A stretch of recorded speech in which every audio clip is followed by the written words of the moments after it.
You asked, I delivered. Today I'm going to introduce you to my new podcast, Ask Jenni. I just want to get you some of the feels, introducing myself as a coach, as a business owner, as a wife, as a mother. Join me as we continue this journey of growth together. Like, comment, and subscribe.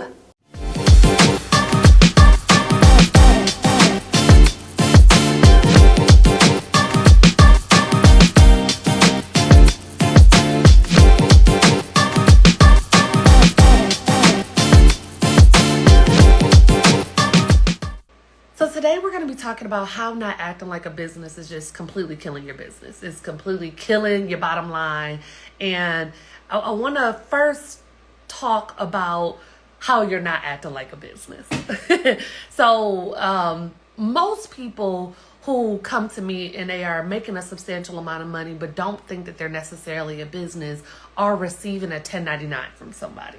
And a 1099 is a contractor end of the year statement that shows how much money you grossed at a particular company. This is for my consultants, some of my coaches, some people that are picking up work here and there. You might even be working with a company that just does not want to switch over into W-2 employees yet, and everybody is working from home, so they kind of let you have fair range as to what type of jobs you pick up for them. So that is my number one person that typically does not act like a business. The number two person is the person that just has a side hustle. You know, I'm just making a little money. It's just a little money to make ends meet. It's nothing major. I don't think that I'm making enough money to really substantially focus my energy there. Maybe this person kind of came across this side hustle too. They didn't really put all of their focus into developing the business all the way out right. And I'm talking specifically to those people, but I'm also talking to those individuals who got their LLC, got their C-Corp, their S-Corp set up, and still don't have their ducks in a row. So my first message that we're going to start with is we get misconstrued the fake it till we make it. So a lot of times, fake it till we make it means keeping up with the Joneses. It means having a car, having a jewelry, having the things, right? But I want to challenge you to act like you want to become. Okay? I want to challenge you to not fake it till you make it, but act like what you want to be. Meaning, act like a wife if you out here dating. That doesn't mean cooking and cleaning. That means presenting yourself as a wife. Act like a mother before God gives you that child. And it definitely means act like a business owner before the revenue starts to be generated. By the time you got your wheels turning and you're starting to make some money and it's really starting to have a substantial influence on your lifestyle, you probably are too late on trying to get your processes and systems in place, trying to make sure that you understand payroll, trying to make sure you got money set to the side properly for taxes. I'm saying begin with the end in mind and also act like what you want to become. If you know that you are getting this business set up so that you can sell it, you want to make sure that you're acting in a way that the valuation is going to run it up. If you know that this is a business that you want to sustain and keep around for your kids to take on, don't run it into the ground now. Don't start with a whole bunch of debt, business loans, credit cards, all of these things. Start to generate the revenue and pay for the things with the capital that you have already made. I'm saying these things of acting like a business owner come with some foresight. You want to be thinking 2, 3, 5, 10 years down the line. What do I want to see in my business?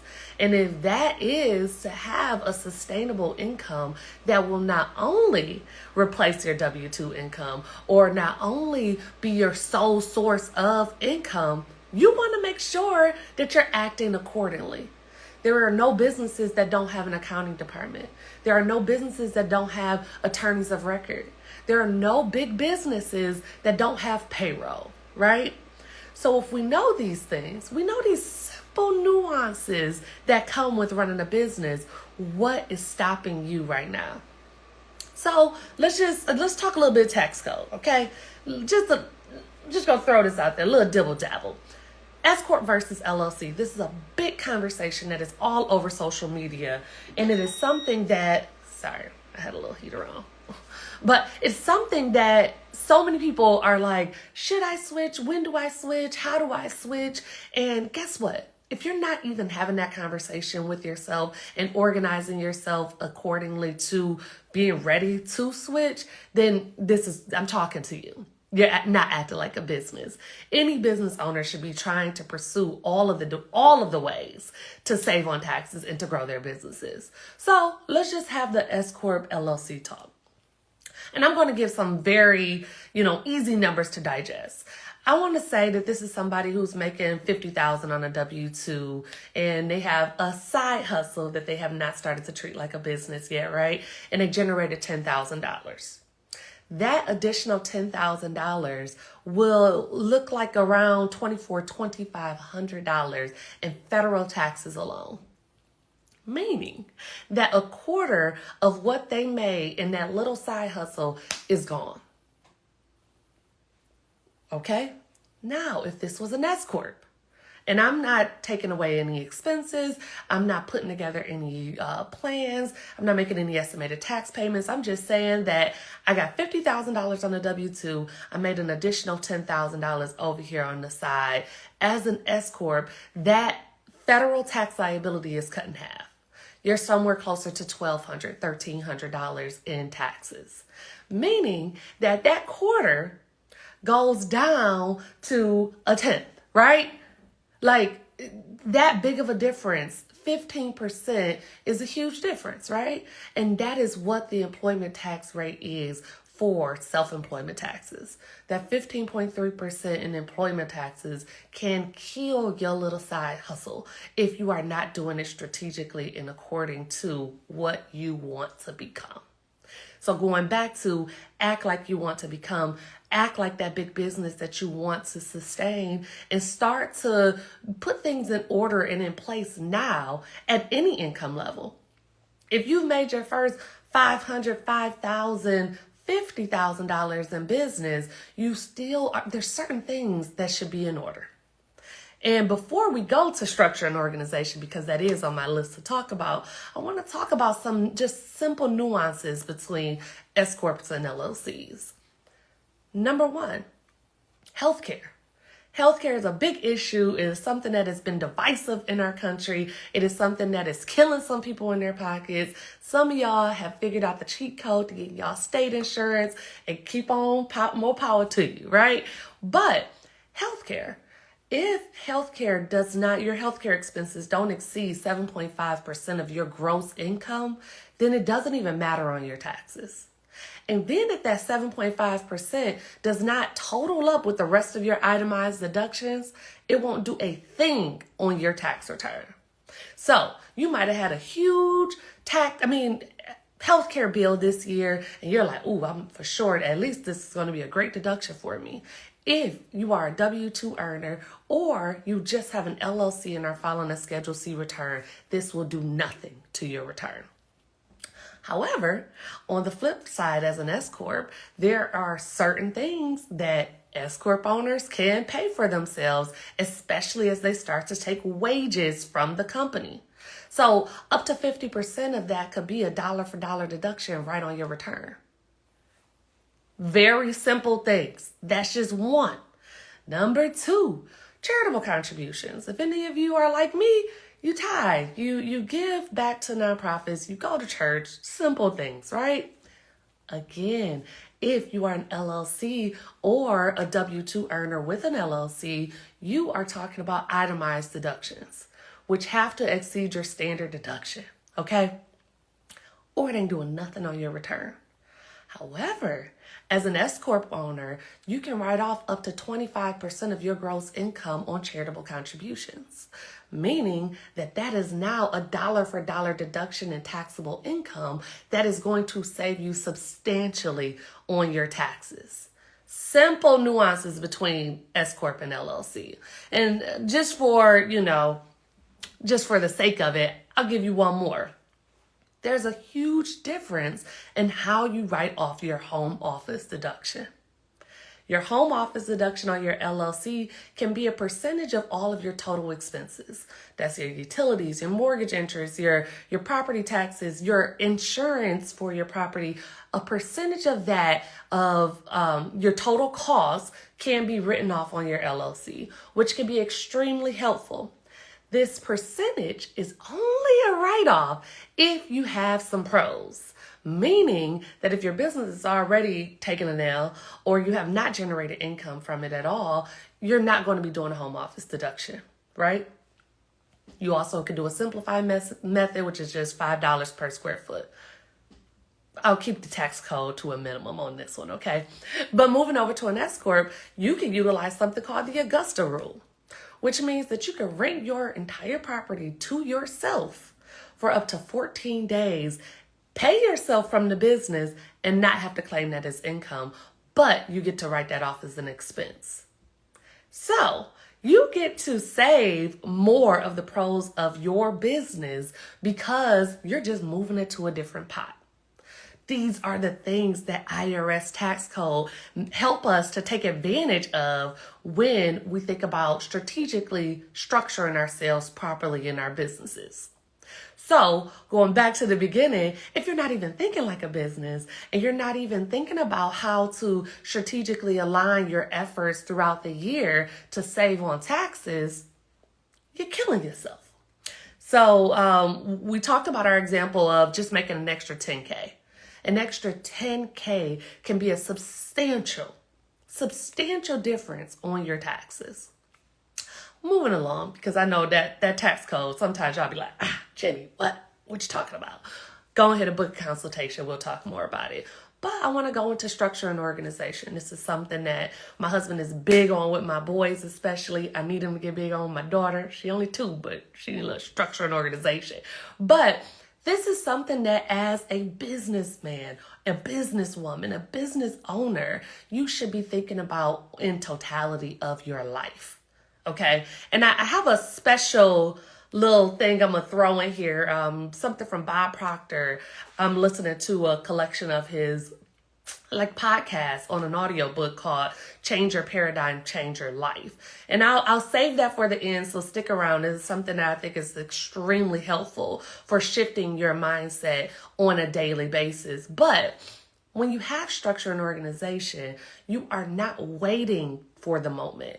You're not saying, when I make this amount, then I'm going to get this. Or when I, get this many clients, then I'll start to look at hiring. Or I'll put money to the side when I actually have enough overage. Structure and organization is you're starting with the end in mind. You're starting with that big enterprise, that, multi-million-dollar business idea that you have. You're starting it from day one as if you got everything that is due to you. So it's a couple people that I'm talking to on this one. This is the person who, misplaces their phone or their keys every day. The person who forgets to cancel a subscription that they signed up for a free trial on. The person who catches fraud on their account after 10 or more transactions have already happened. The person who has a 5-figure tax bill every year but still wants to do them themselves. The person with no routine to feed into their mind, body, and spirit. They just wake up and they just go for it every day. And the person who has no mentors, no coaches, no accountability partners, is leading by their own understanding throughout this whole landscape of business. These are the people I'm talking to. You lack structure and organization. And because of that, even if you can make your first 100,000, you will reach a plateau and it will not be anywhere near your goal. You cannot live your personal life in disarray and think that you are going to just lead a super successful, financially savvy business out of nowhere.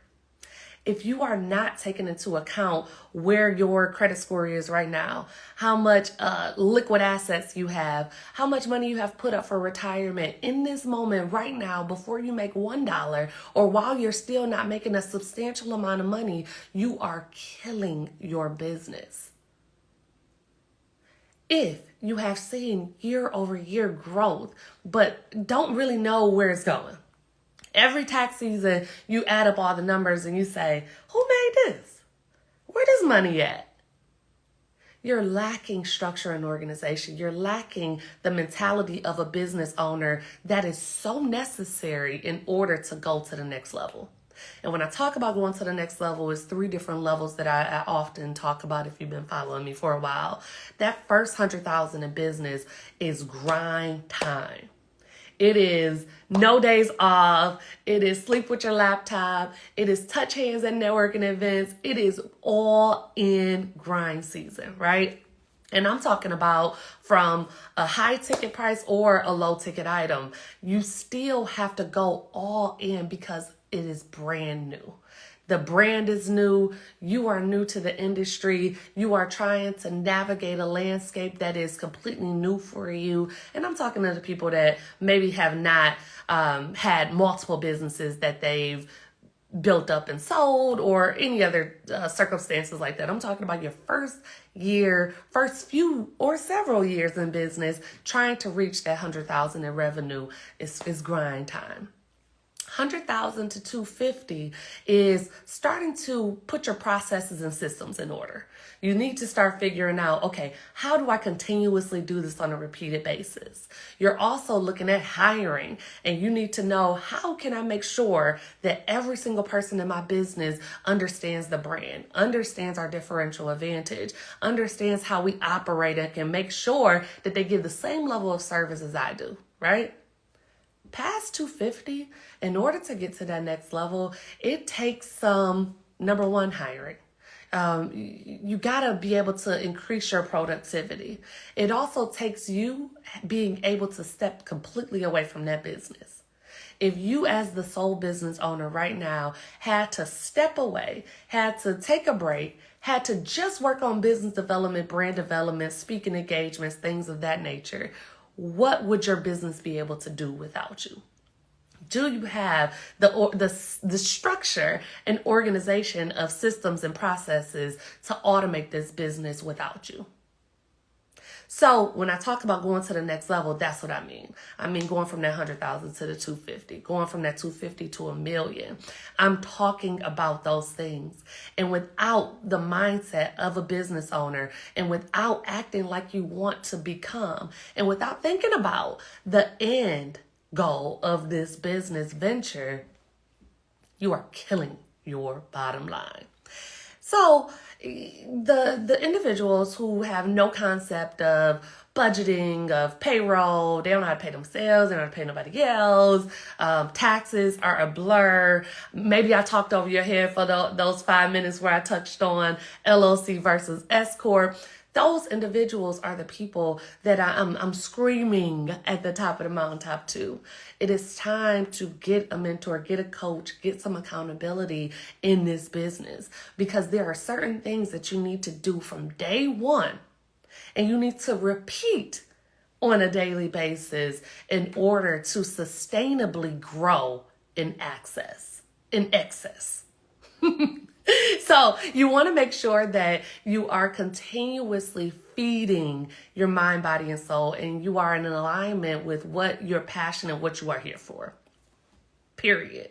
So I want to also focus on my individuals with the inability to ask for help, right? That is something that I think as a community, I don't know what that is, but we will not ask for help for nothing. We won't delegate properly. We can't let our hands off of it. You know, I remember for several years in business, nobody touched a tax return in my company. And if they did, it was like the data entry portion. And I was like, I'm going to look at it and redo it on my own. That's not a sustainable practice when you're trying to grow, right? So now I have to focus more on training, because if you're trained to the full potential of where I need you to be with my tax clients, I know for a fact you know how to take care of them in the way that I would, right? So what are you doing in this season? Are you in a season of just trying to do it all yourself? In a season of, I haven't made enough money and to think I need this, or I'll figure that out later when I get that big tax bill? Or are you in a season where you know something has to shift? Something has to change in order to get to that next level, right? If you are in that season, that is where I want you to lean into. Because not treating that 1099 income or that side hustle or that business that just hasn't generated the amount of money that you think that it should, not treating those entities as if they are a business is hurting you. Strategically aligning your effort throughout the year on a regular basis, taking a look at your finances, understanding the simple differences between like S-Corp and LLC, understanding the importance of always being coached up is something that you need to invest in. So I want to end with this, going back to something that I mentioned a little earlier. Bob Proctor, Change Your Paradigm, Change Your Life. He's a very interesting older guy who his perspective just really does something for me. And I'm always looking for additional perspectives and things to implement to make my life better. So I want to share this with you, because in acting like a business, it does not mean that you just have, your processes in order, you got your payroll, you pay your taxes. It also means that you have developed the skill set in order to become a multi-million-dollar person yourself. So he says he does 3 things every morning, and he does this in a gratitude journal. So I know some of y'all done put out a journal 2-3 times and all that good stuff, right? I want to give you these 3 things before we end. He says, every morning, write down 10 things you're grateful for. This active practice of gratitude is incredible. It's something that I even do with my kids. And what I do with Cass especially is I say, make sure it's something from today. So I focus on making sure that he's looking at what happened in the most recent time frame of his little life, right? He's not talking about Christmas 2 years ago. He's not talking about when we went to Disney World. He's saying today, I am thankful, God, for you doing this for me. So every day, waking up and writing down 10 things that you are grateful for, I think just shifts the narrative of how your day is going to go. Because you bump your toe, you get an extra bill, somebody calls in sick and now you got to work a little harder. All of those things are negatives that can put a damper in your day, but not when you're starting off on the high of 10 things you're grateful for. This one was an interesting one. And if you're into like vibrations and energy and all of that manifestation, then this one might speak to you. But he says, send love to 3 people that are bothering you.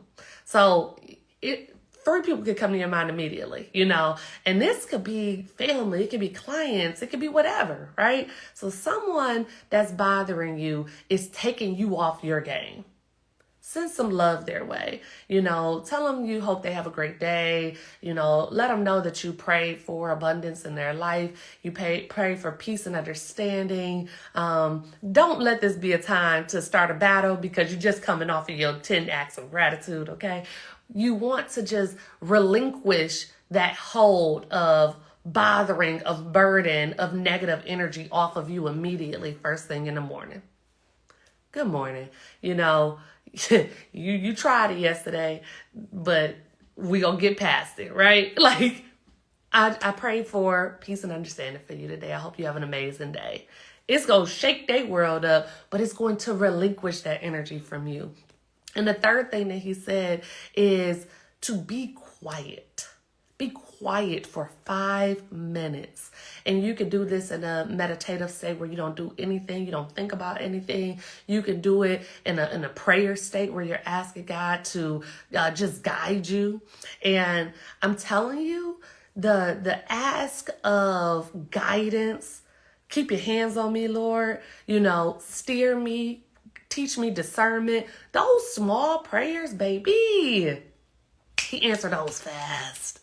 So you keep asking for a revenue shift when really you just need some guidance, because the revenue shift is right there. That client that will change the direction and trajectory of your entire business is right there. Keep going.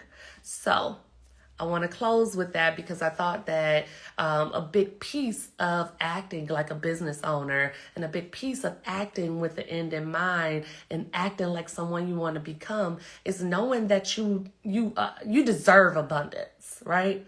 You deserve to be rich. You deserve to have everything that your heart desires. But faith without works is dead. So we can thank God all day. We can ask him for guidance. But unless we are putting in the work to continuously feed into who we want to become, it's over. So get your access to tax information, payroll information, legalities. Stop doing legal Zoom for your contracts and stuff. Get some eyes on that, all right? Thinking about this business and structuring it in a way that is sustainable for growth is where I want you to start to shift that paradigm. So thank you again for, joining me on day 2 of this showing up for my followers. Any questions, DM me. I invite you to subscribe to taxteamservices.com. I have some things that I'm going to be unveiling, and I would love for you to be the first to know about it. But keep an eye out. I'm going to be showing up every day. So let's talk more. Let me know if it's something that you want me to dive deeper into, or if it's a topic that you're like, Jenni, you have not talked about this yet, and I'm waiting. So keep me posted. I'll talk back. All right. Have a great day, everybody. Thank you for listening to this episode of Ask Jenni. Ask Jenni has been in the works since 2016. I have started tax team services, developed coaching programs for small business owners and tax professionals, and I've even started a podcast with my husband, Finding Love. You can follow me on Jenni L. Hendrix on all platforms. But before you leave, like, comment, subscribe, and ask Jenni anything. I'm here to talk to you more about business, life, love, and all things growth.